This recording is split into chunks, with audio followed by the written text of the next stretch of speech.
Hello, everyone. My name is JD Calderon, and this is Of Mice and Wolves. Ow! there you go, a comics workshop show. So here we Yeah. go, folks. Yes, sir. So this is the show where we invite on fellow creators who are having issues in the industry, and we try to help them workshop through those issues and try and come up with solutions that they can possibly use to move forward with whatever they got going on. So without further ado, let's bring on our guests. First guest up is what's up, Anthony. Please introduce yourself. My name is Anthony Castro, DMW Comics, creator of Bad Wabbit, and I am based out of Montana at the moment. Got a Kickstarter coming up.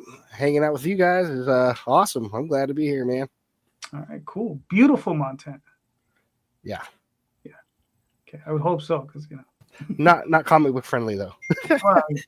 Listen, you have one or the other, Sean, how you doing, man? Please introduce yourself. I'm good. Thanks for having me. I'm Sean, the writer for currently with Recon and the Little One, and I'm known for the Fog Within 1 through 3 so far as well. All right, cool. And we have Mr. Gibb. Hello. How are you? I'm well. Please. What brings you here? Believe it or not, you, sir. You bring me here. Oh. Well, hello. Hello. Please introduce yourself. My name is Travis Gibb. I do a few comics. Maybe you heard of some of them, from Granite State Punk to Cthulhu Invades, to Coins of Judas, to what else? Voodoo Nations and Holiday Spirits and all sorts of really crazy stuff. I'm the only person who's written more stuff. I'm number 2 in Rob's world of people who've written stuff, for his Nightwolf. So I'm number 2 on that. I'm kind of a big deal, JD. I didn't mean to tell you. I'm kind of a big deal. Okay. No, I've always gone by the philosophy: if you have to tell me, there's an issue. See, I'm going to let you get away with one, but one more, and I bring up Spencer's Gifts. It's okay. Listen, I got an even better story than that coming up. You make a lot of bad life decisions, JD. No, this is a weird one, but I'll explain it later. Well, right. In private. So Rob, why don't you begin before we completely go off the rails? Right on. Yeah. So, basically this show, we're here to help, you guys workshop through any issues you may have. So usually we kind of go clockwise throughout the, with the guests in order here. So Anthony, let's start with you. What kind of issues are you having with the industry that you need help helping you figure out? I think it would be printing at the moment. I know right now I told you guys I'm going through Comics Wellspring. And I've heard a lot of things about them. Personally, I've never had a lot of issues with them, but the prices, they're pretty crazy. And I'm wondering, where can I go to get just as good of printing for a little bit easier on my pocket price? Because right now I'm doing everything I'm doing with the change in my couch cushions. So, price is a big deal. Right. I mean, I think this is a pretty straightforward question. Well, there's a few, what he's paying, how many he's printing, how many covers. These are the questions we need to know. Okay. So right now through Comics Wellspring, I'm doing about $4 or $5. I'd say, just to safely say, $4 or $5 per comic, right? Okay. And I'm ordering in enough quantity where, I'd say about $800 to $900 per order. So I'm trying to get to where I can lower that by at least 25%. If so are possible. You printing a couple hundred or? Yeah. Okay. So let's say under 500. Yeah. I'd say about half that actually. So about 250, 300. Yeah. Okay. But I don't Sean had said someplace. What was it called? Comic Impressions. And you had said something about not if it's digital, right? No, well, so we're not ready to get into that yet. Okay. We're still, Sorry, I'm we're jumping still ahead. in the questions of this Q&A, sir. So how many pages are you printing? And it's about 32, including the covers. full color. Yes, full color gloss card covers. And you said how many covers did you say? Well, the front and back. No, but you're only doing one. You're not doing like a variant. No, I've got about 2 or 3 variants. Okay. Does anybody else have any specs questions for him? Are you doing other types of covers, so like foils or not at the moment? I was considering it this Kickstarter, but I ended up putting it out as a vote, like, because I got a new image, and I was like, I put it up to the fans. What would you like to see this image as, a foil cover or trading card or whatever? And everybody picked trading card. So we're actually going to be doing a trading card with that image. And I actually got another image from the same artist for free because he wanted to just contribute to the Kickstarter. So I'll probably have 2 trading cards on this next one. But no, at the moment I'm not doing any other kind of covers. And standard comic size? Yeah. Okay. Yeah, I'm trying to figure out why it's so expensive then. Yeah, that's me too. Me too.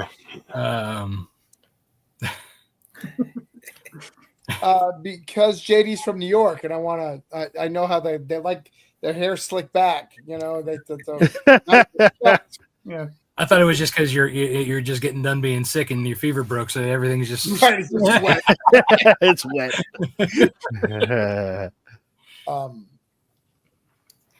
Okay. Does anybody else have any questions? I guess the other question is $250 what you need, or is that what you can afford?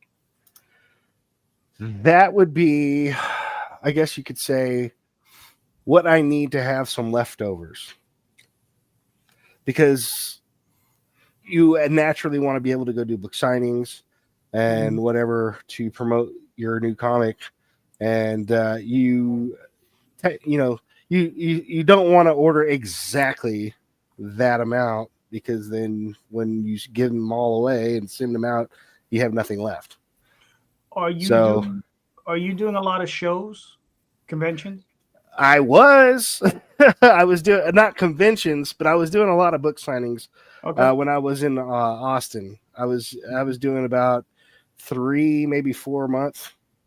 Okay. And but now here in Montana, it's dead. There's nothing to do here. So, but I honestly, like I said, I'm trying to get my book in other stores and stuff. And I just got approved by Titan Comics down in Dallas. And I've got it in Titan Moon, Austin Books and Comics, and a couple of other stores down there in Austin. But I'm just kind of like putting my feelers out to try to find other stores that'd be willing to help out and put Bad Wabbit on the comic, the covers. I mean the shelves. Sorry. Okay.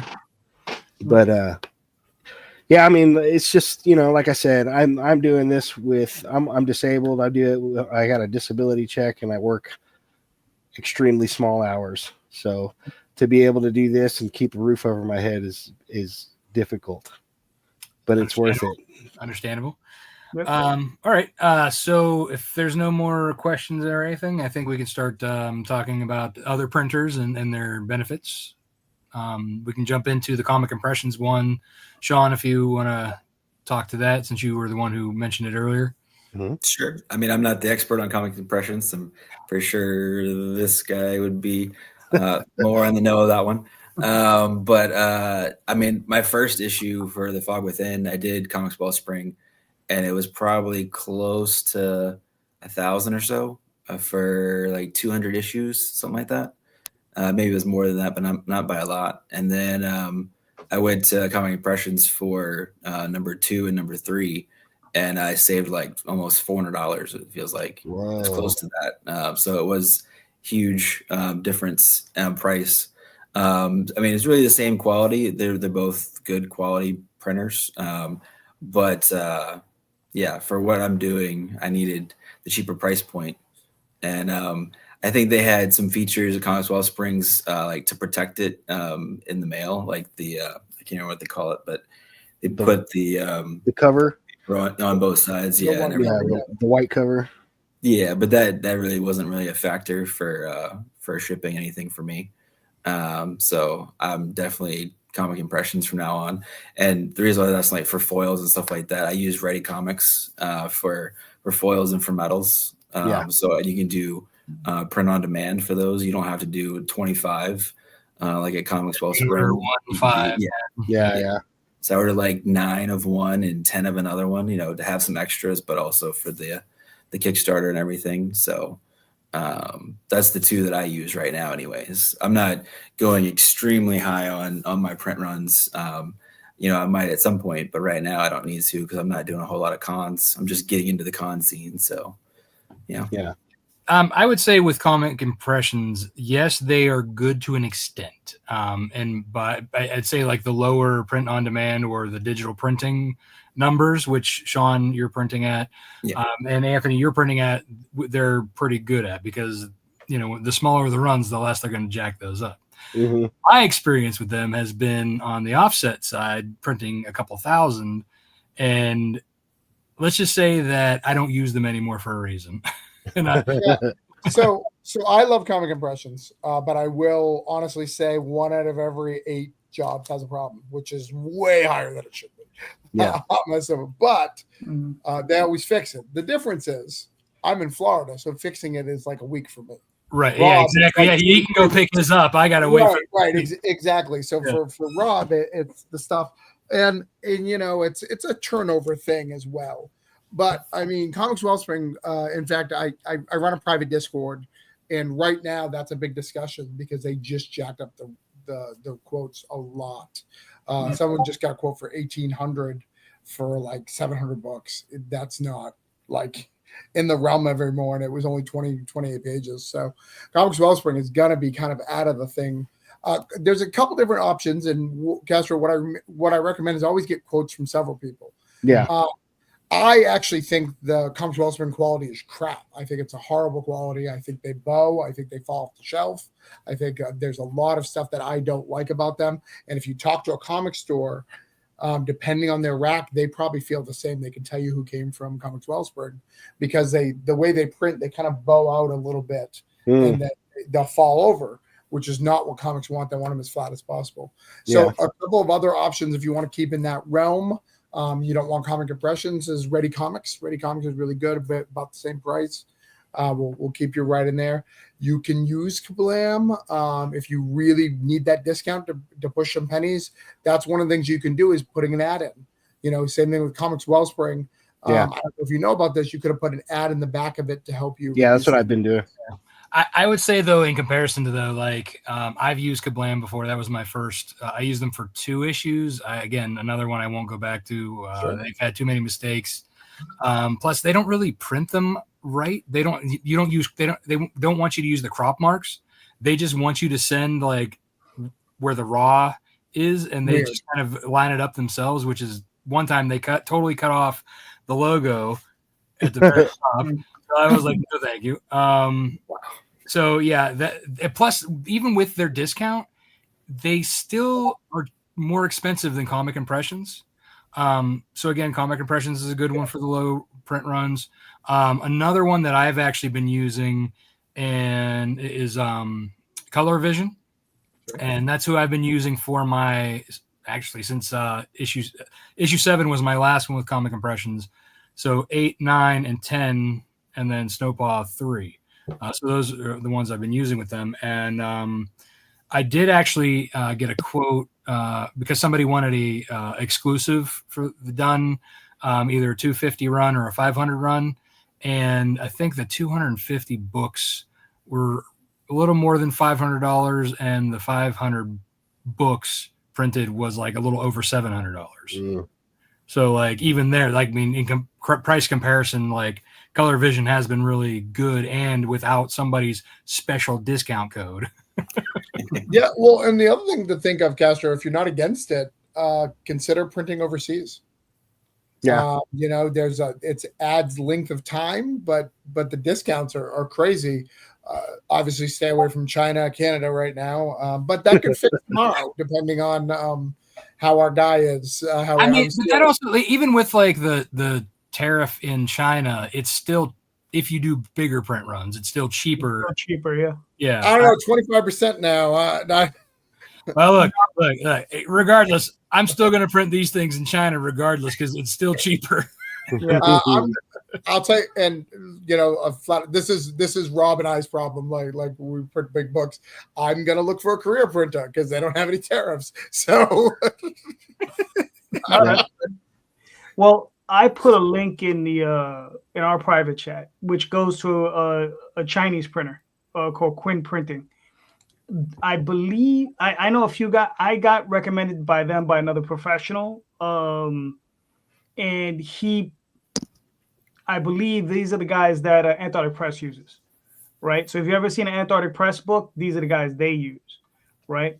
So I just did a quick bid thing. They have a calculator on there, 32-page comic. It was 500 copies. It was what, $400, $423. What's the shipping in the right? No, the shipping is going to double that price. Okay, but even with a 20% tariff on it, they're only going to charge you a tariff on the $423. So it's only another $80. They're not going to charge you tariff on the shipping. You know what I mean? So it's only about $500 plus whatever the shipping is going to be. But you can double check with, you're going to place your order, somebody's going to contact you, and they're going to give you the whole price. And it takes the only thing is it takes 2 to 3 months. You got to make sure that whoever does your file prep knows what they're doing, because it's all what is that, 4-color. It's not like you can use RGB. It's all CMYK.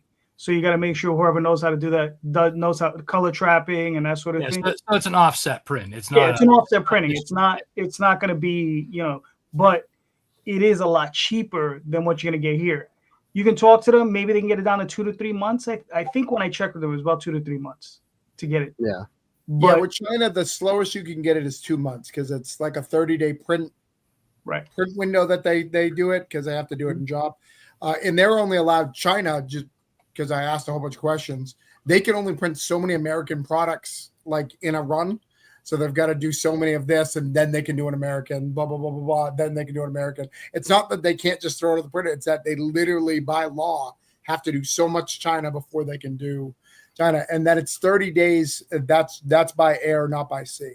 So it's like 45. By sea, it's going to be longer, 45 to 60. Yeah, when you have a bigger run of things or heavier books, you're definitely that's going to be a shipping cost, which it's cheaper to do it by boat, but it takes longer. And then you also have to run the risk of like, how long is it going to be in port, during customs and all that. So like, thankfully, it's not like, they're shut down like, during COVID where everything got backed up, or like, whenever they all went on strike, so now, at this moment in time, you'll get it faster. However, that fluctuates apparently more often than it should. And also less damages. If you go by boat, it's less damages because if you ship by air, there's just all these different people get it in between. Like it goes through like 5 to 6 people before it gets to you. So the likelihood of damage is just high. Less forklifts on a boat. True. I've actually had a box get punctured by a forklift. Luckily, they had packed it so well in that way that it didn't really affect anything. I think I lost 2 books. Oh, man. Lucky. Yeah. That could have been a lot worse. Serious. Well, cool, man. Yeah, I got these links. I saved them, so appreciate you guys. I mean, I'll definitely be checking them out. Yeah, definitely. It's always good to get quotes no matter what. I mean, because things fluctuate, businesses change, or sometimes their printing, like paper options aren't the same. So, like, if their dealers like, oh, we're out of this paper, but then somebody else had stocked up on it, Yeah. Exactly. And to be honest, if you're doing this, like, and this isn't an insult, if you're doing this like you have one book, this is your own thing, the quality doesn't change that much. It's people who do this like on the regular with tons of different things where we can really notice the quality difference or the color difference, whatever. Like, it's so minuscule to someone who doesn't know. In fact, most of the time I don't know. It's my artist who's like, I just want to see him say, "What? Oh, I'm sorry." Yeah. Like, how So that dare dude- you, Travis? How dare you? Yeah. You try to claim this is offset. This isn't offset, good sir. Don't lie to the people who don't know.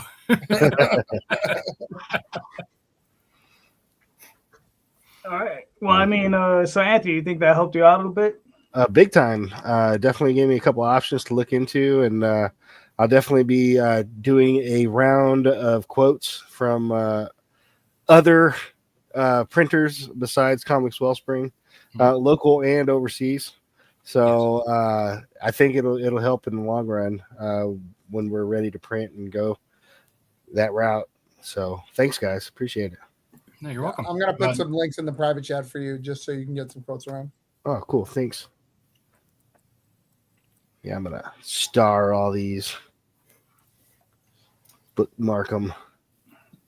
No, let me see if I can find color vision. I just got it. Did you? Okay. Leave it to Travis. He's already there. Travis has been there and came back and sent post. Cool. All Yeah. right. ColecoVision, that video game system, it's fantastic. I love it. All right. Awesome. So, are we up to Sean? Let's do it. Yeah. So my question is, now that I'm doing this one-shot universe as well as my regular series, how do I capitalize, or how do I market the best way to my new audience to get them on board of the other series, or vice versa, get the Fog Within guys that to look at the recon stuff, whether, I mean, of course, updates and stuff like that, but and if they just like me in general, then they'll look at it. But what would be the best way to market that, I guess, and to show that I'm doing different things to people outside of even those two series, I guess. Now these are going through your Kickstarter? Yeah. Or okay. Have you put I mean, I'm just assuming that you have, but I'm gonna ask the question anyway. Have you put the books in the back as like an ad, kind of like to showcase them? Oh yeah. And the first thing on this Kickstarter says, we've successfully funded, the first 3 books of The Fog Within through Kickstarter. You're, trustworthy and showing that and that kind of thing. So beside, like, do you have like an email list that you're cultivating from these Kickstarters? Slowly. That is something I need to work on, but I'm also starting to do cons and getting emails from there as well. So I'm slowly building something. I'm right now I have like most of the Kickstarter people have said they want to be on the email list, and then maybe 20, 25, something like that outside of the Kickstarter stuff. Yeah. Have you used BackerKit Launch to promote to all your past campaigns? Not yet. So my plan for this year is I have this one now live. Once I print this and ship this, I'll have the Fog Within number 4, which will be the arc finale in June or so. And then I'm going to be doing the trade for the Fog Within 1 through 4. So I didn't know when it would be best to start using the BackerKit Launch, because I do want to do it. I know it's like, what, $100 for the month or something like that. And it's like $100 for the campaign. Yeah. I think they've been waiving it after you've used it so much. I think, honestly, I can't remember the last time I paid the $100, and I'm like, It's based on if you use BackerKit. If you use BackerKit, they waive it. Is that what it is? Yeah, it's still launch, but it runs about 2.5 months is what it runs. So it runs a little bit, because I run campaigns so fast I can kind of use it for 2. but yeah, I do want to use it. I just don't know. Write that down. I just don't know when the best time to use it, though. Yeah, I think if you have more than 3 campaigns, for sure. Okay. Because at that point, then you're not annoying everybody by doing Kickstarter updates from all 3. Yeah. So that's definitely a good way to do it. I would still sprinkle those throughout the campaign, like during the dead zone, like, maybe like spread them out 2 days apart, in case like there are, newer people who or didn't see it from the other ones. Right. But what's nice about Backer Kit Launch is that it sends all of your past backers the same message without having to do updates that spam everybody's, inbox. Yeah. I have found that sometimes the spammy way works a little bit better though. It's weird. In short term, the more you do it, the more you're going to end up in the spam box, and it's not going to work at all. So it's kind of like, oh, do I want the right up front, dopamine hit, or do I want that slow? Yeah, okay, this is working. Slow build, and then the end to be, or like if you get that dopamine hit and then there's no more hit no more, you're like, oh, somebody back at me. I'm also gonna shoot back at Rob. I don't think it's based off of how many campaigns. I think it's based off of how many backers. Well, that too. That's another thing. I think as long as you're averaging 100 plus a campaign, like really close to 150 if you can, you're at least in the hundreds though. Once you've done a few campaigns, you're gonna have so many. But you can tell like what you need to do. Based on right now when you're running, Sean, the best thing that you can do, and you can only do it when you're live. So please take screenshots and stuff like that. Yeah. Wrong show, Tyler. That's my that's Thursday. Now he's got me all things. So there's a beta analytics that you can use right now. And what it'll do is it'll show you how many backers you're retaining from previous campaigns onto the new one.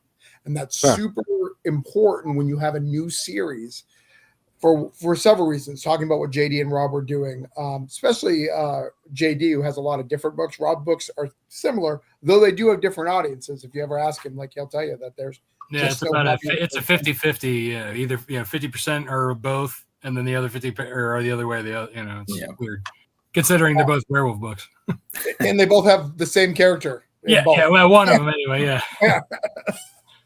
Apparently, the people who are on the Nightwolf side are disappointed that her outfit's not as scantily.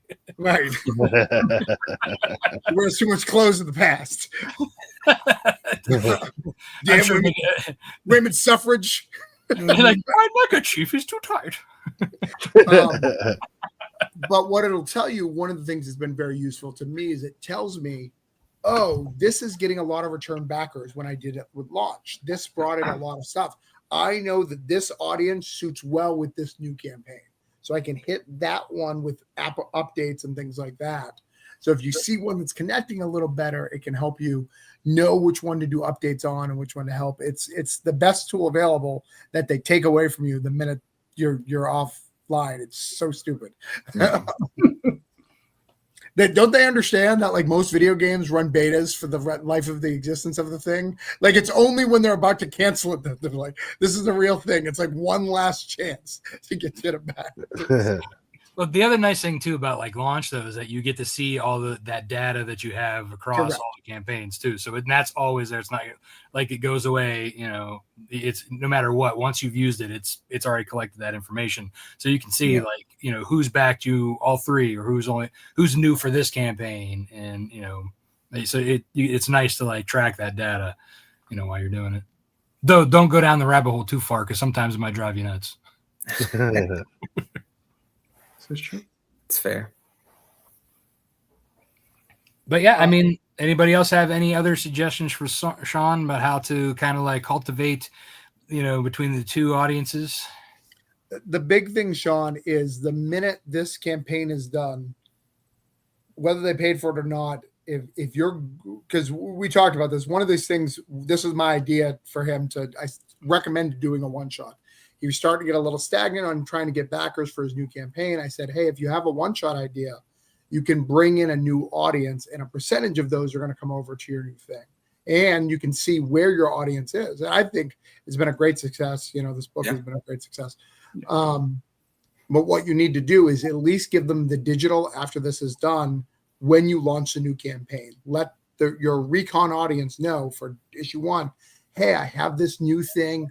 Really like you to jump on board. It's wrapping up. I want you to have it. Give them the first issue digital for free during your pre-launch to help them carry on and get invested, and you're giving them that taste, and you're giving people who have a vested interest in you because they backed the last book. That's what I've been doing is giving out the first issue kind of for free, because I already that Kickstarter was funded, and most people have seen it already. But if you haven't, and I'm doing the 3, 4, 2, 3, and 4, I want to give them that taste and get them interested, because the first book ends on a cliffhanger, so it's like what happens next, Yeah, that's always a good way to do it, is leaving it on a cliffhanger. And if it's like something that doesn't really have a great cliffhanger at the end, you can always find something in the middle and share like an ashcan version with exactly lines and extra content stuff.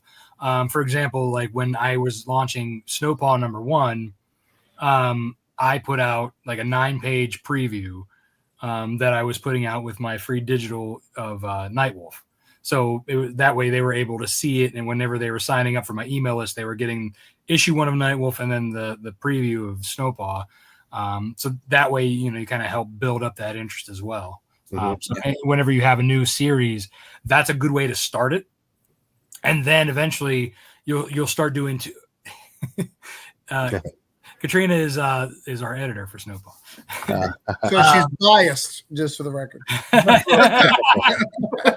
As if she doesn't support you in your Wonderland and Cthulhu. Guys, this is why they wear too much clothes. Cat, if you want to know why, it's the editor Cat. So please send all your emails to her on Facebook. Yeah.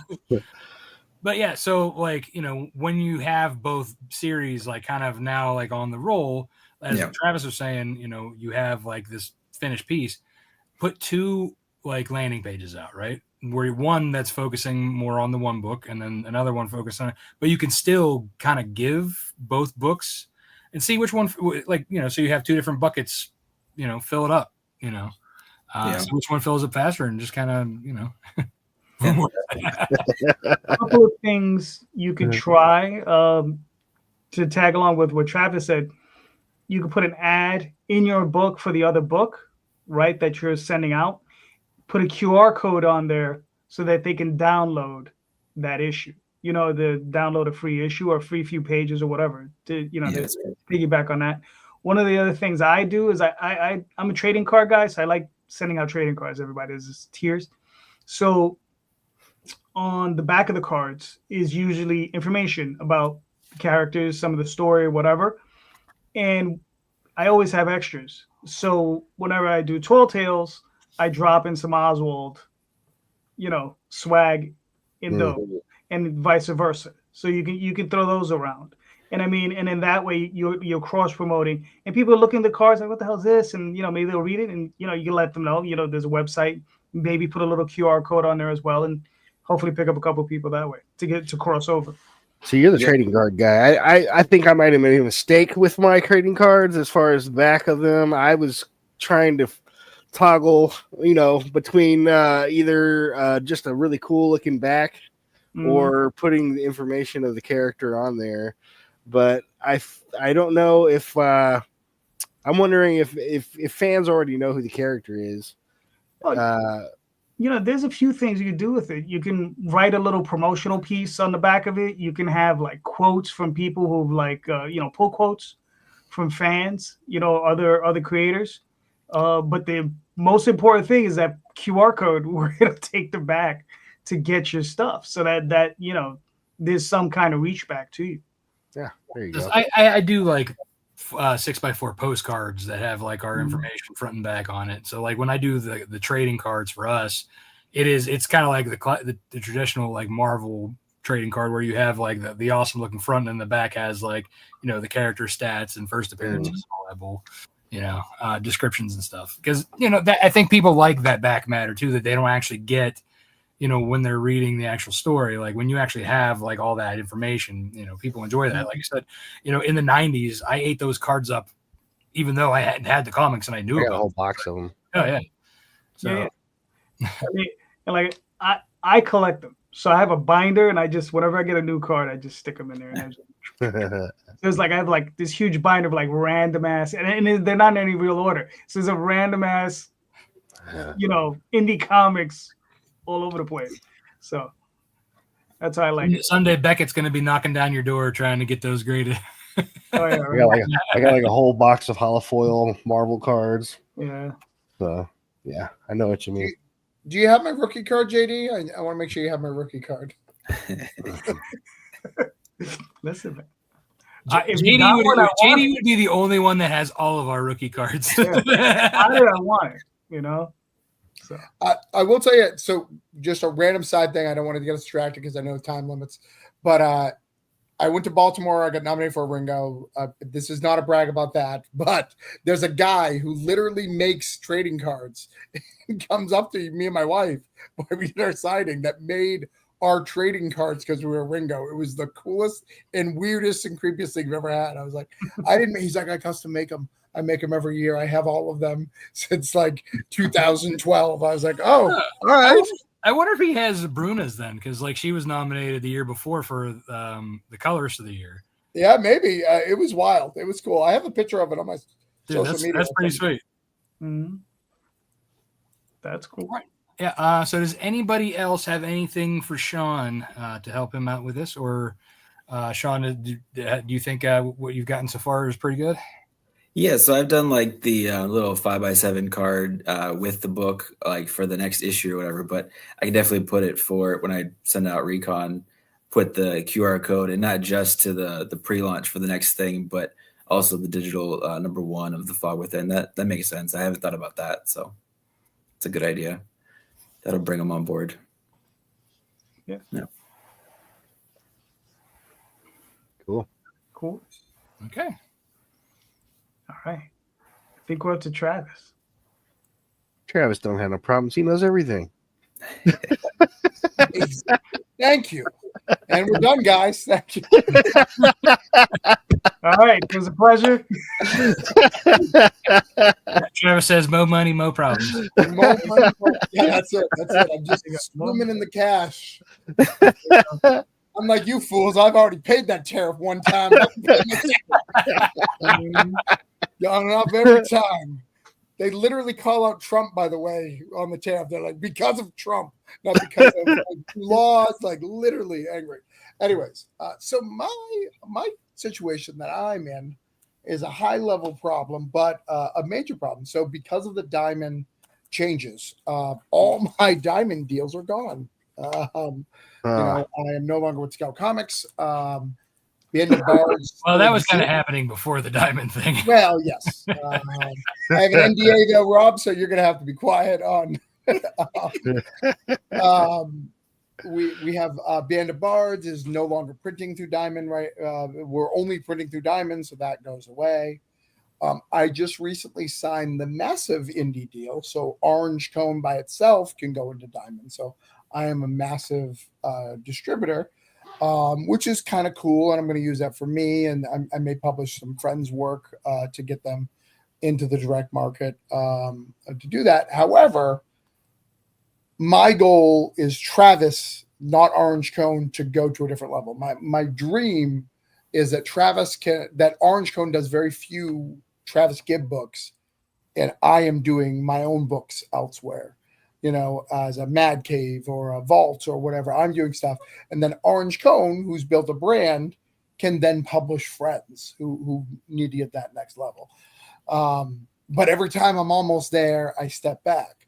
So I'm kind of curious, just thought, devil's advocate, if I should still go to those Mad Cave, those Vault dreams, or now that I've got a massive deal, I can print through Luna. I can print through, I don't really need anyone. I can kind of do it all my own. And then how do I, convert that audience, right? Like once you get to that, how do you convert that audience back? Because I don't plan on leaving Kickstarter. In fact, I have to double down on Kickstarter because of the new status quo. So there's a lot there, but basically advice on should Travis, what goal should we go? Travis Gibb as the writer, or really double down on Orange Cone and push that direction? Which you guys think will go further, or keep me in this industry longer? And I'm going to say something to get canceled eventually. So, I only got a limited amount of time. So here we go, Travis. I guess I can start this one. All right. currently, I know you go to shows. I know you talk to editors, right? Obviously, you make it a point to talk to editors. Now, how many interested editors have you spoken to? There's two companies that it's not a matter of it's a matter of putting me on the schedule and finding the 100% pitch, and they're bigger companies than what I'm at now. Okay, that's fair. Now, are you looking to just produce original works of your own, or are you looking to produce work on, let's say, IPs? Are you looking to, like, I don't know, Space Ghost, Herculoids, that sort of thing, or are you looking to do, Spider-Man, Superman? I know we've spoken in the past, but for the audience, that's why. Well, first, my friends are doing Space Ghost and Herculoids, and it'd be really rude to take their jobs. They can get other jobs, bro. I don't know the guy doing Spider-Man. F that guy, Joe Kelly. Oh shit! He's let me down enough times. It's fine. Yeah. No, my goal is to work for the big two, so that's my long-term goal. But I would also wouldn't mind, but I would do both. I would create IPs as well as doing it. Kind of the James. I guess Scott Snyder, approach. He's doing some of his stuff under Dark Horse with his own stuff, and then he's doing something for Distillery, which is owned by him, but not really. And then also doing Batman. The whole thing. Okay. Anybody else? So what? I know, like you said, that your real goal is to get to the big two. Like, what besides the having your name in all these multiple indies? Like, have you been going to any kind of Marvel editor or something, or trying to schmooze them, introduce yourself, slip in a little something? Have you written a script for Spider-Man that might make them go, bam, that's it? This is the next arc or whatever. I haven't as much as I'd like to. So I've sent some customary emails, no replies. I've had bigger publishers, tell me I have a job and do not reply to emails after the con. I've done but that's the line when you're almost there, right? When they're like, I want you to go away, so I'm going to give you a card and you're almost there. That's the sign. And a famous comic writer recently told me at a con, because I was upset about it, kind of ranting about this thing. And he's like, look, the other day I talked to an editor and I recommended Mark Russell. And Mark Russell, if you don't know, has done work for Marvel and DC, but also is an Eisner winner for some of his books over at he's like, he didn't know who Mark Russell was. So he's like, if they're not reading Eisner books, don't get mad that they're not reading your book. And that made me feel better. If they're not reading the ones that are winning the awards, what shot do I have? But no, that's something I definitely got to do. I got to reach out to Rich Duack and Peppos, who are good personal friends of mine, who I could go, hey, either help me up or tell me the process. How do I live young Padawan? I mean, that's true. You do have those connections too, that you can be like, this is really what I want to do. How'd you do it? Right. Right place, right time. I get it. Now how can you put me in that right place?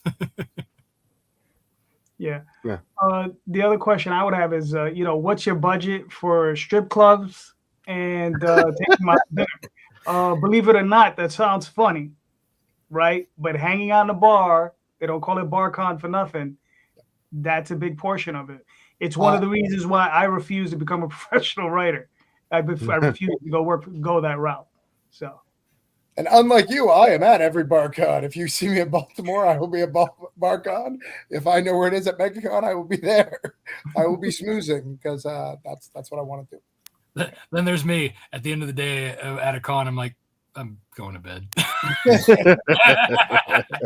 I don't care about your beers. I have my own at home that are cheaper. Yeah, I did two back in the day, and I was like, nah, I'm good. And I was like, not for me. I feel like that's definitely a young man's game, or somebody who's used to doing that. You know what I mean? Mm-hmm. Like somebody who's already pretty much drank themselves into now they have to keep drinking to survive. I think to be honest, it's people who have been in the corporate world who just know networking. It's the same thing as chambers. It's how chamber works in businesses. It's just how business is done. Unfortunately, that what makes me sad about it, and what always breaks my heart or struggles in my heart is, and this is just the industry as a whole. Are you backing me because you like me? Are you backing me because you think I'm talented, or are you backing me because I'm popular? All three could be the answer for any individual person, but I really always wish it's talent, right? Don't we all? Yeah. And it's like you want to ask, but you don't want to know. You don't want to. Yeah. Then you'll get that answer because Just someone back will me. be honest. No, that's Yeah. now you're saying you want to figure out ways to extend the Travis Gibb name in all forms and manners of entertainment. Have you considered putting your comics on the big screen or even the small screen? Have you talked to people like that? I have no interest in doing that. I have an interest in making comics. I know it sounds crazy, but those are the people who I don't particularly like in the industry, are the people who are coming here trying to make IPs. There's publishing deals that I have. There's literally a publishing deal that I have that their whole goal is to get it into the theaters, and that's great for them. I have no desire to make anything beyond comics, and I think there's a lot. And I don't say that as an offensive for people who want to do that. I say that as my desire is to protect the comics industry because I worry about it. There's enough Netflix, there's enough streaming, there's enough all that. Someone can take my stuff and do whatever bullshit. I am going to write a play, but that's just for fun. And if you know anything about plays, they only make money for about 2 years. And then they just die on the vine and it disappears and it's never a thing again. Well, unless it's a hit musical like Wicked or something. Yeah, I was about to say, tell that to Wicked. Yeah. Right. That's true. Or like the guys from South Park when they did the Book of Mormon. I mean, yeah, but they're not allowed to be that talented. Like, how can they be so? I remember this. You're gonna get me in a rant. God damn it! When I listened to South Park the musical as a musical theater guy and going, this is a sound musical that they're using for dick and fart jokes. This is not acceptable. You're literally, how to touch drawstrings and make people care and do 7 people harmonies, and you're using it for fucking South Park. It's look, you could even ask that any interview that they've ever really had. They're like, we really hate doing this. We doing it for the money. That's what's up, though. That's funny. So I guess my question is, so you said about should you be pushing just Travis or be pushing Orange Cone, or do you feel like I feel like seeing your stuff in the past, Orange Cone and Travis Gibb is synonymous with each other and they bring each other up. Do you feel like it can hinder you, or how do you feel about it, I guess? You know what I mean? I know it's a hard question. So here's the thing.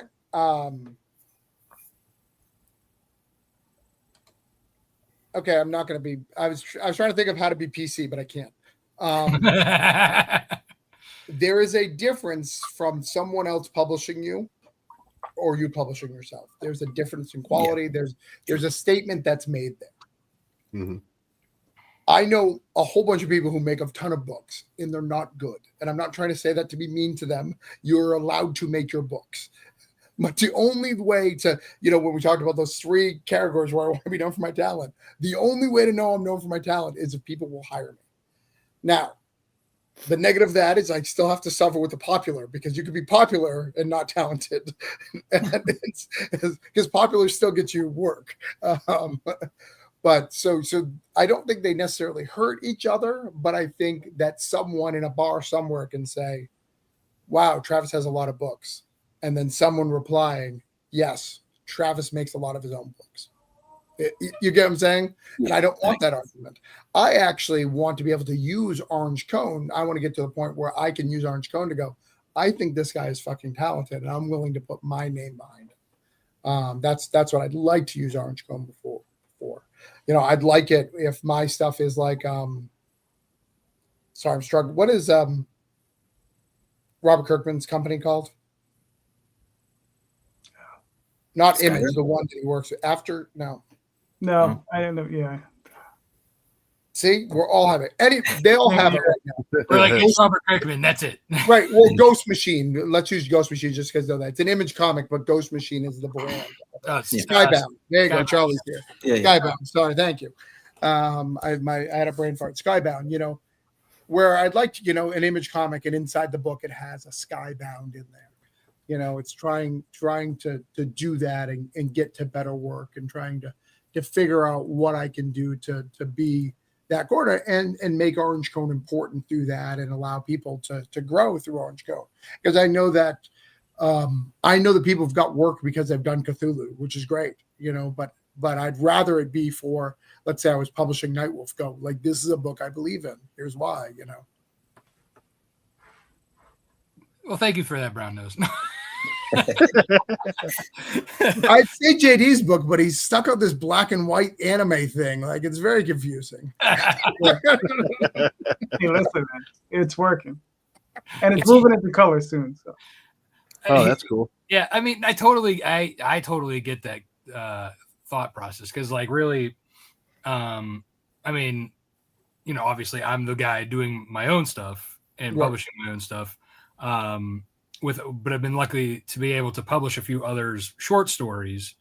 And I've also been lucky enough to have my short story in your book, in Clay's book, and I did, a really short kind of poem-esque thing in Tyler's, Wailing Blade. So I'm very, like, on the opposite end of the spectrum when it comes to, like, that, because I don't have, like, a full published anywhere, book that's not my own publishing. So yeah, I totally understand the legitimacy of wanting to be, spread out to other places. But I think, like, when it comes to, like, legitimacy too, like, you have a lot of books in different places that sell. So that's, I think you are okay in that sense. I don't necessarily think you have to. Well, before I get further in, does anybody else have any more questions before I kind of give my thoughts on this? No. Okay. So then I'm just going to go ahead and jump in. So I think it's not a matter of one or the other. I think you already have the means to do both. You're already kind of doing that with Orange Cone. You've already taken that step to be able now to get people into, the retailers, which that wasn't a door that others had before, right? You still had to go through Diamond, right? Or through, like, somebody else who had been hooked up with Diamond. So I think you can still build that while still doing your own stuff for other publishers. And like I said, you have the connections between, David Pepos and Rich Dueck, to be able to kind of get that foot in the door, like, because you could be, like, writing, scripts. And plus you read, like, the current Marvel, the current DC stuff, right? Whereas, like, if you're like me, who's been disenfranchised by them for so long, and then, you're tired of wasting your buck on them, like, you are at that point where you're like, okay, well, I know what they're doing in continuity right now. I could go a step ahead, throw that in there, show one of them. If they think it's good and they can hand that off to somebody, that's getting your foot in the door there. So I think there's no really why focus on one. You can do both. Yeah. Sure. But there are only so many hours in a day, right? I mean, honestly, right? I mean, I don't know, Travis, I don't know if you work a day job or not, but I think at some point you're going to have to choose, where you want your focus to be, because, writing professionally, I mean, it's not so much a thing. Once you're in, right, then it's the grind of pitching all the time, right? And then you're pitching and you're pitching and you're pitching. And it's not, you could give the greatest pitch in the world. You could write, a great pitch, and editors like, well, it's okay, and, I don't know. I ate a bad sandwich today, so I don't really want to deal with you. So, the sound's not sitting right here. Right. And sometimes that's all it is. And they're like, New York problems, Right. But unfortunately, one of the biggest publishers you ought to work at is in New York. True. Right. They ate a lot of bad sandwiches. Are they though? Because I feel like they've been moving around. Yeah, it's more in California, but yeah. Marvel's still in New York. DC's out in Cali. But you're gonna have to make those decisions, and then it's like, who are you gonna focus on, right? Are you more of a Marvel guy? You're more of a DC guy? Because we all have our preferences. And it's just really trying to focus in on narrow in. And here's the other thing.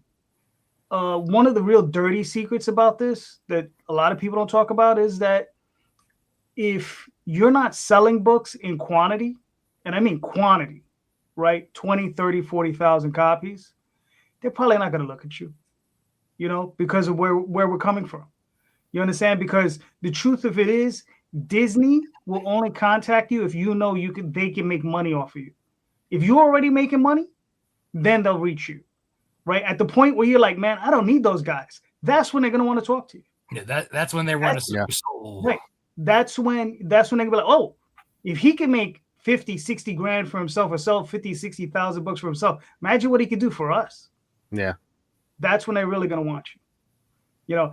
That was advice that was given to Daphne by Kevin Johns. He's a he's a famous Disney master something artist, and he's like one of these guys. If you go to Disney World, he'll be in like the displays, and he'll be in one of those fucking stores or whatever, and he's in there. They suck your soul and then they put you in a display. Right. They have working displays, but he's a very good artist, very famous. Animatronic looks realistic, right? So, that's the thing. I mean, unless you're making that kind of money already, and that's the tough part is, convincing them that you can make that kind of money for them. Because in the end, that's all they want. You have some other weird editors that want this thing or the other thing, but the editors who are really there, who are like really interested in the business, they're about the business. They're just like, yo, talk to me about numbers. What can you do for me? Yeah. How many stores, like the thing you were doing with your contacts and you selling us your covers, believe it or not, that'd probably be a big plus for you to sell. I said, look, man, not only am I going to like write your book, but I'm going to sell your book at like 15 other stores where they each going to buy 1,000 extra copies of the book. That's probably a big selling point. Yeah. And I do, unlike this. And I do, unlike Mother, I do have several stores that like I sell to that it's not public on the Kickstarter, and that's one of the things that it's a struggle because you kind of want them to buy it on the Kickstarter so you can show the numbers, but you don't want to lose the cut, right? that you lose from that because you got to reduce the price and all that. Yeah, I've been focusing on trying to get mine in as many stores as possible. But the problem is you can that's tough. And I say this as a positive. I'm in a decent amount of stores. I'm about 20 that sell me pretty well, but the problem is you're not a focus for them. So even if you're in there, you're not the focus. Yeah. Because you're just not. You may get lucky and have an indie friendly store, but those. I'm just some guy with a rabbit. Right. But what you did when you were in Austin is the way to do it. Get into these stores and become a local celebrity to those people. Yeah, and that's why coming to Montana hit me so hard because it just kind of killed the vibe. Right. All right. We'll fix it. We'll get back there. Cool. Travis, did we help at all? Or did we make it worse? Because apparently Katie and I do not agree. I know. Well, so goes life. No, you're fine. It's just more just hearing the path. I ask these questions. I ask this question similarly often when I have these things like this, but it's more of a like. Eventually, like if I'm going off the path, hey, you need to correct ship, and and no one's like, hey, you need to correct ship. Just kind of do what you're doing and like. Just keep sticking at it, which is fine. Not my favorite answer, but it is the answer unless you have an editor's phone number in your pocket. But even so, like, because like I feel like you can build up orange cone while you're still working on that, and then you get it built up enough that you don't have to be the head of the ship if something comes in, right? So like, if you're working those in tandem and you get to the point where you're like, okay, I can step back and now like your wife or like one of your friends that you trust who has been working with you can take the reins while you're like finally you got your deal and now you're pitching and writing. Right. You don't necessarily have to be involved if you build it up enough. And then when you are finally once you get tired of dealing with the big tube bull, you can then be like pull a Rob Liefeld and be like, I'm gonna go do my own thing, and come back. Comic stores. I'm only gonna do whatnot. But you see my point though, like you have something to fall back on that you've already have built up. Right. Then instead of being like, oh, why let that fall to the wayside? Now I have to build it all the way back up. Hold on, let me put my brick here.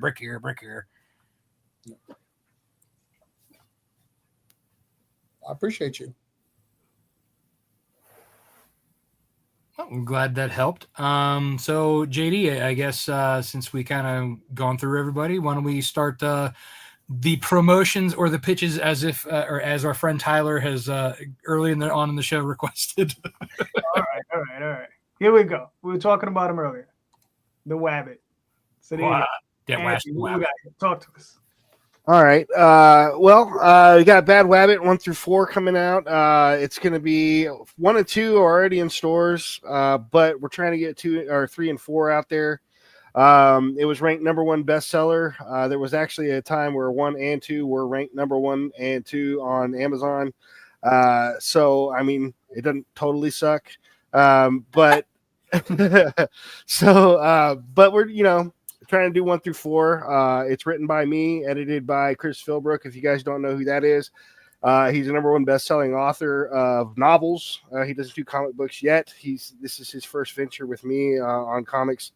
But his pilot, his main thing is called Adrian's Undead Diary. Go look it up. It's sold thousands of copies, and it's a great series. If you like to just read books without pictures. But it's definitely going to be awesome. We got a lot of cool stuff on there. Like I said, we're doing trading cards for the first time, some holofoil trading cards, and we got some alternate covers. The covers of 1 and 2, the main covers are done by Jacob Carson. He has done a lot of cool covers for me, and he's got some for each issue. I haven't made the last 2 the main cover. But we got Tommy Guns. He's actually an animator by trade, who came out to do this comic book with me. And he's already agreed that if we can get all 21 issues done, that he wants to do a series, an animated series. So I got the animator. I just don't have the money. But we'll get there, everything one step at a time. Well, that's one step ahead of everybody else. Yeah, well, it's muddy, trudging steps. So, but like I said, I'm completely passionate about this project, and I've got a lot of people on board that are really good about it, and I think it's going to go somewhere. So I would like everybody to give it a look, and I think I have the first issue for free on my DMW Comics page on Facebook. So if you go to DMW Comics on Facebook, I think you can find the first issue for free, and you guys can see if it's something you like, see something you're into, and then I've got a build your own tier, so you can get on there and get access to the add-ons, which you can just basically just get on there and do whatever you want and add whatever you want.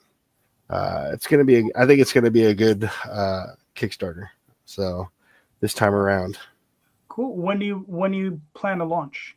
Tomorrow morning. Okay, cool. Very nice. Yeah. So everybody go check it out. It'll be about 12 p.m. Eastern time, 10 a.m. my time. So. All right. Very nice. And you said this is going to be 21 issues. Do you already have it plotted out? Yeah, I've already got a synopsis for every single issue. It's a story I've been working on for a really long time. It's a redemption story about an anthropomorphic rabbit in a post-apocalyptic dystopian world. He is basically antisocial drunk who bounces at a bar for drinks and cigarettes, and he kind of gets forced on this adventure when he runs across Foxy Fox. She's like a pirate queen, and he gets into a scuffle with her crew and shows that he can actually kick some ass. And she's like, hey, this guy might be useful. Shanghai's him. He doesn't want to go along with the program, and that kind of kicks off this adventure that, unbeknownst to him, is going to change him and his world. And then he befriends Toxic Pig, the pig, and he's kind of like the Samwise. He believes in Wabbit, even though Wabbit doesn't believe in himself, and kind of keeps things going and keeps them, in the navigational beacons. So it's great. It's a great story. It's a great story of redemption and self-discovery and friendship, and I think everybody's going to be able to relate to it in some way. So all right. Sounds it's good. going to be awesome. Sounds good. Looking forward to it. All right. So let's.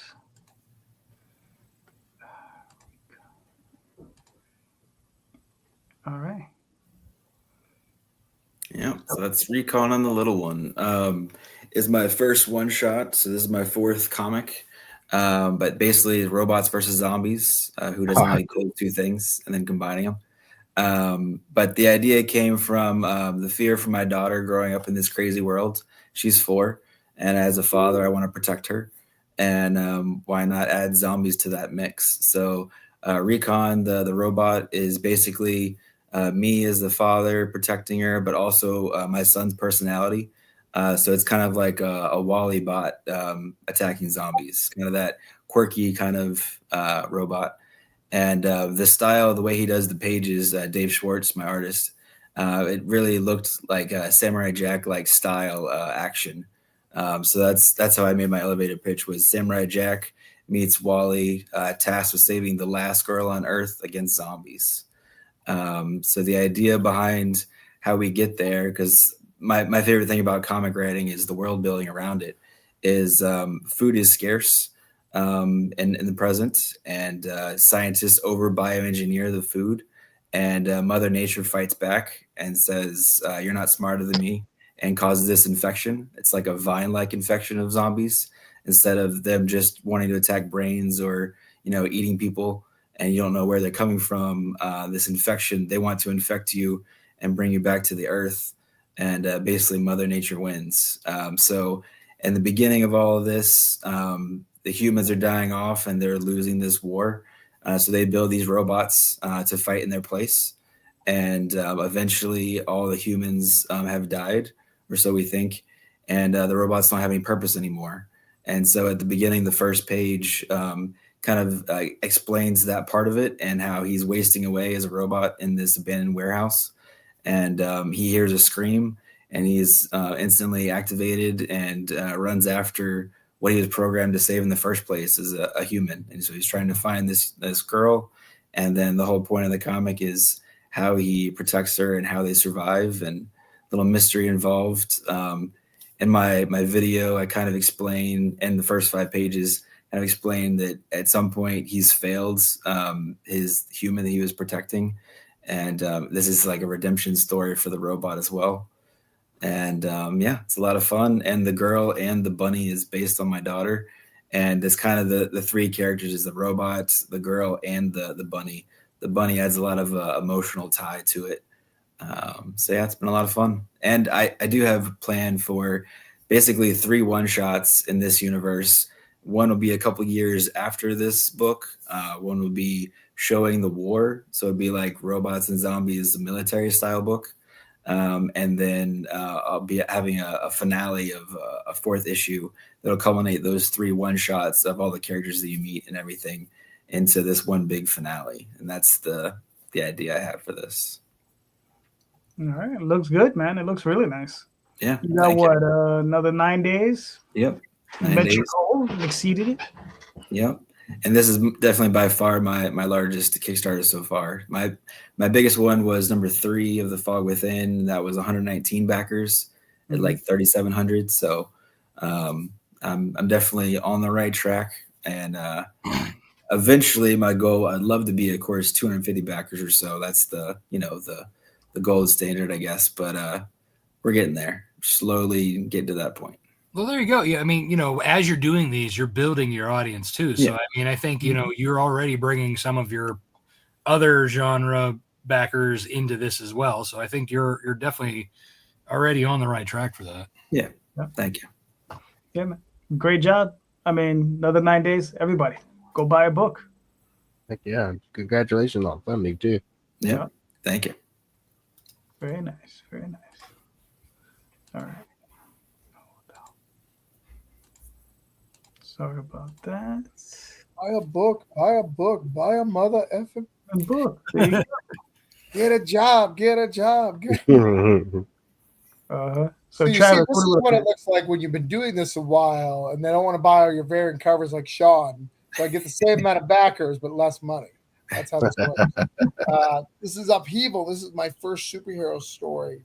Upheaval is about a girl whose life is in upheaval ever since her parents died when she was 13 years old. She has been on a mission to try to figure it out. She controls drones. She can control most of them. And she is out on the lookout. She's a very cool superhero in a superhero universe.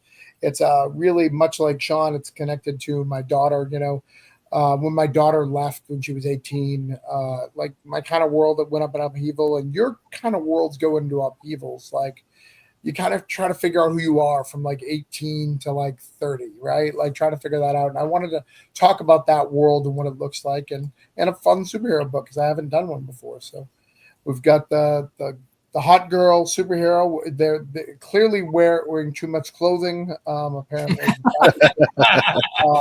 Katrina, the editor. Yeah. So if you would like to complain about that again, Kat. She's not edited in this book, but it's her fault.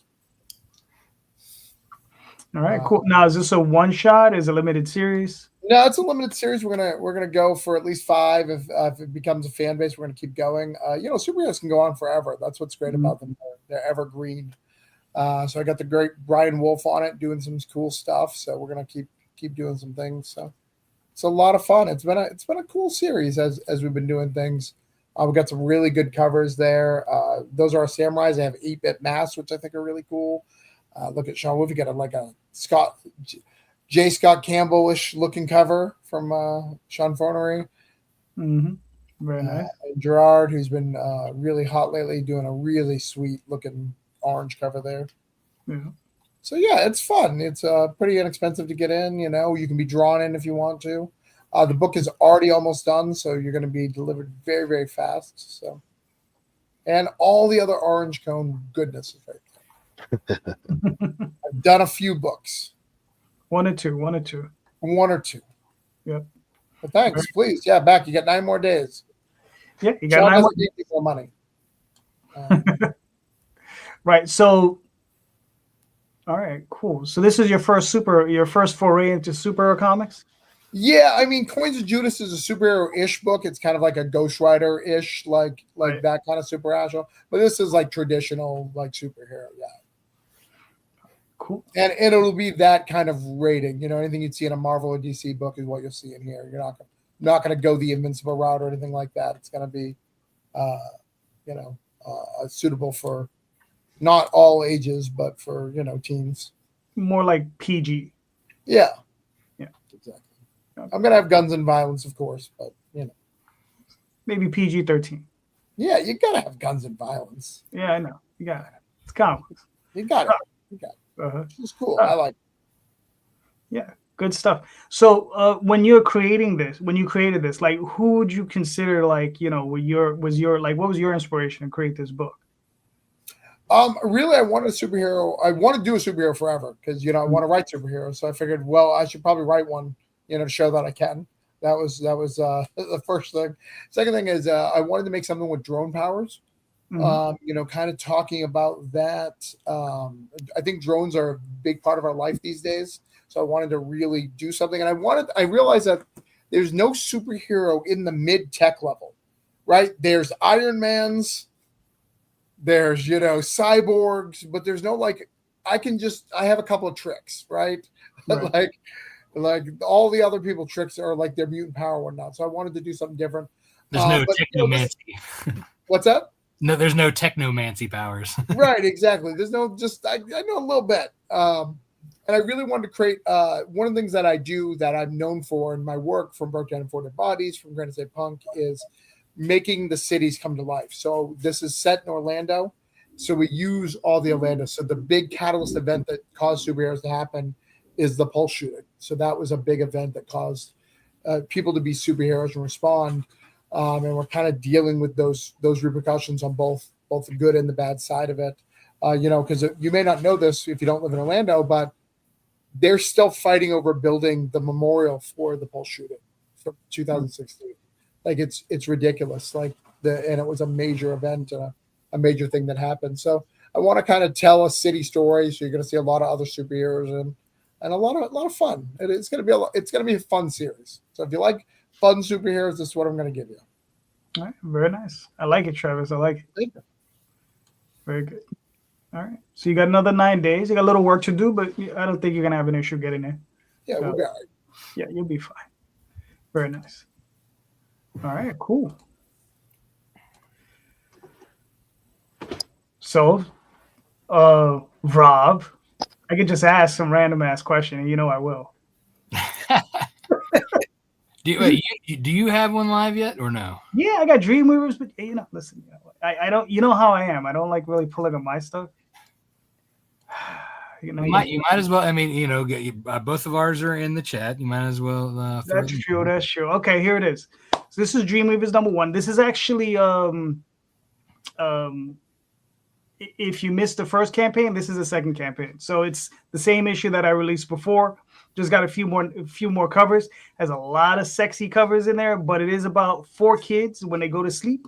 They wake up in these in their role-playing game characters, basically. So you have Acrobat, Armadillo, Snowflake, and Mouse. And these are these entities. They don't just come out of anywhere. They come out of they're actually pulled from other dimensions. And these kids are actually subsuming their these characters' minds. So those characters or those people are still in their brains, but they're in the background. And once in a while they pop forward, and you'll see these different types of characters come forward, because half the time they're just acting like a bunch of kids and they're having a good time. And, they're in a world with a bunch of superheroes, but they're having issues with Wrens in their reality. So there are other realities creeping into their reality. And mostly what's coming through are these demons. And they have superheroes, and it's all kind of nuttiness. Oh, and the other thing is, this is a book I wrote when I was 19, 20. And when I originally released it, it was in black and white, and we didn't have quite so many covers, and I sure as hell didn't have any sexy covers back then, but we got them now. But this is one thing. This is also my partner in crime. His name was Matt Lunsford. He's my partner on this, and he's also the artist. Like, this is his artwork. This is from back in the day. We actually released this book with 2 covers, and we had a reader's edition and we had a collector's edition. The collector's edition, which is the top one, originally came out with foil on the cover, and it was a cardstock cover. And then this one on the bottom, that was the reader's edition cover. That one was actually printed on newsprint. And we sold those. I think it was a 48-page book. I think we had $2 on the cover, maybe $2.50. And we were trying to make affordable books way back when. And these are some of the interior pages from back. And here's the other thing. Like I said, it's in color. I re-lettered the whole thing. The whole thing's been remastered. So it looks light years different than what the original looked like. But, it's something I'm doing to kind of close a circle.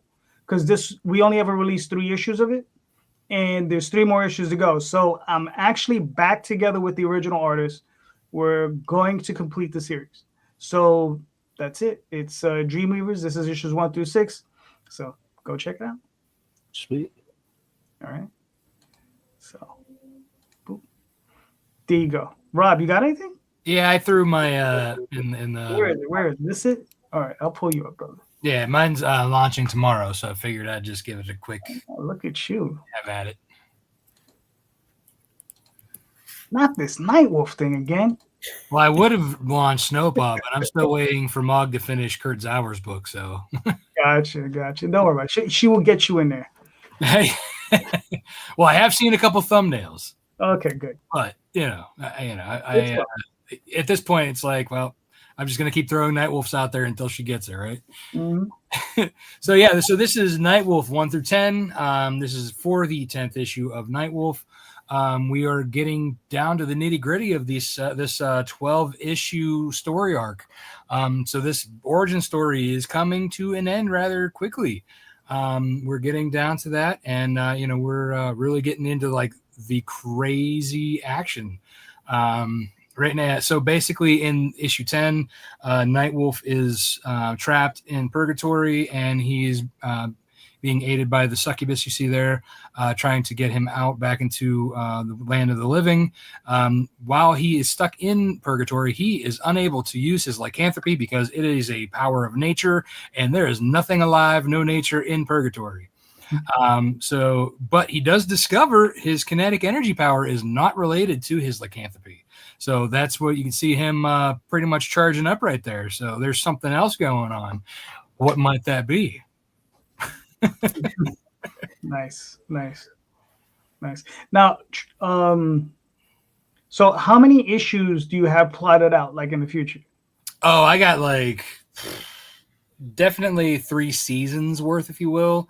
When I first started writing these, I was anticipating like doing a monthly series. So like, it would have been 12 issues for a year, right? So I have 3 years if I would have chronologically done it, in monthly plots figured out. Scripted up to 12. But I have already started on 13, which starts the next story arc, kind of Tarantinoing it, if you will. The beginning is actually the end of the second, then we kind of go back. Got you. Now, do you have a definitive ending, or is it just something you're looking to go on and on? I had honestly, it always has been planned as an ongoing thing. I could, if something were to happen, in the near future, I could change up a little bit of issue 12 just to end it there. But other than that, I mean, I really just could keep going. I didn't really have like traditional, when I first started writing this, my idea was a traditional ongoing, keep going series, right? So that was like my want, and so yeah, there it is. All right, cool. Looks good. Launching tomorrow. 8 a.m. 8 a.m. There you go. Go get it, kids. All right, cool. Don't let him fool you. He's got spin-offs and like it never ends. See, this is why you don't have Barcon with Rob. Like he'll just tell you like 14 years. He actually has a planned out till 2099. He wanted to be part of the Marvel 2099 universe. It's all out into that year. I mean, with Nightwolf's longevity, he could, Right, essentially. It's actually funny because now that you mention that, like future stuff, like I actually have a plot in like I think it's either the end of 2 or like in the middle of like 3, where like his future self comes back, but I'm probably going to scrap that because it was just way too far out there even for me. All right, cool. So, gentlemen, this has been awesome. You guys have all been great. We're going to wrap it up a little bit early because some of us got to go. Some of us got work in the morning, unfortunately, Yeah. Yeah. But, thank you so much for showing up. But first, Sean, please, where can we find you and your work, sir? Yeah, so right now, of course, live on Kickstarter for the next 9 days, Recon and the Little One. I have my pre-launch up for The Fog Within #4 as well. Like I said, that'll be going out in June. As soon as backers get Recon, I'll be going live with that. And you can find me, I would say Facebook, but we've already talked about this. I'm not there at the moment for whatever reason. But X, I'm on Reddit, I'm on TikTok, I'm on Blue Sky, I'm on Instagram. Reach out. I'm pretty much all of those Sean Wood _writer. All right, real quick, does TikTok work for you? Really, I don't do any lives. I'm good with podcasts as long as I'm not the focal point, like someone's asking me questions. So I don't do any of that, but I'll like put up my book and like, say, we're live or, pre-launch or whatever. And I I get a lot of good response, but not. I'd probably have more if I was going live. So that's just not my thing. Gotcha. Just start dancing with a kitten in your hands. I think you'll be all right. Yep. Yep. Do it with my statue. I'll have the recon statue that I've got and just start dancing with it or whatever. There you go. Yeah. Travis, where can we find you and your work, sir? You can find me at travisgibb.substack. I do all the latest updates on everything on my Substack. That's my primary thing. You can also become a paid Substack backer and get free books and all sorts of really cool stuff.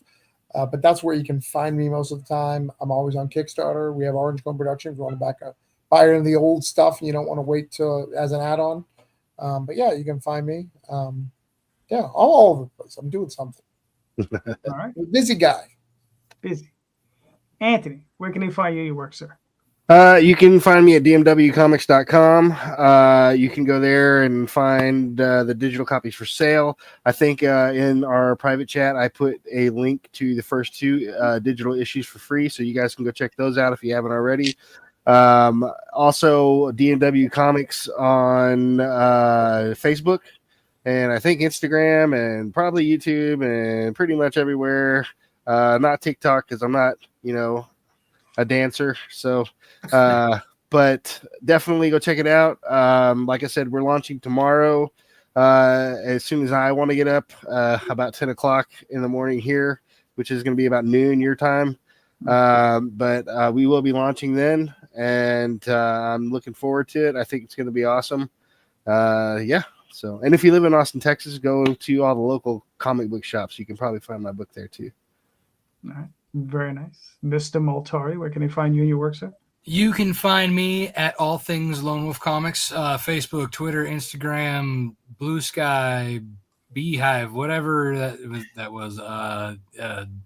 TikTok, YouTube. That's all at Lone Wolf Comics.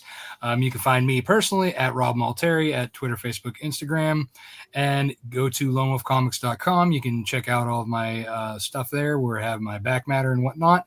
And then I have a shop there as well. You can pick up back issues, or you could go to that very nice vanity URL down there, nightwolf.lonewolfcomics.com, and that will redirect you to my Kickstarter that will be launching tomorrow.